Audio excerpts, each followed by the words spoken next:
Gcash sir, okay lang, no? Flip screen niya, tapos mga features. Yung flip niya sir, nasasagad ng Masasagad ano? yan. Tapos may hot shoe na rin dito na pwedeng, kasi ito, pwede mo itong alisin. Tapos nandito lahat ng accessories. Box, tapos nandito yung box ng cage. Na extra cage siya sir pag gusto nyo ikabit sa motor. Sir. Ito, extra yung cage. Tapos meron din siyang strap pag gusto nyo isabit sa leeg. Ay, di ba yung ano niyan, yung isa isa rin siya ano? Yung may grip? Ito yung may grip. Ayun.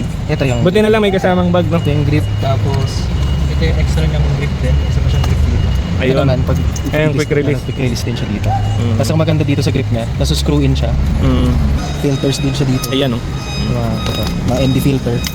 Ito. Ayan. Tapos ito yung, anong tawag dito, yung anti-glare. Nilalagay ko NB, CPL. Ito CPL, tapos ito ND16. Yung hanggang 64 ata yung pinaka-dark.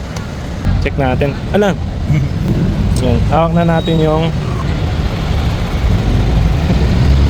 Pilit na para ka rin tayo, para ka rin naka-digicam na. sa bagay kung may problema naman. Wala check ko na lang. problema. Wala pa. Okay na sir. Yun. Okay na patingin. Ayun na. Ay, okay na sir. Yun, nandun na yung ano, pumasok. Okay na. Yun, mamaya na lang. Peace.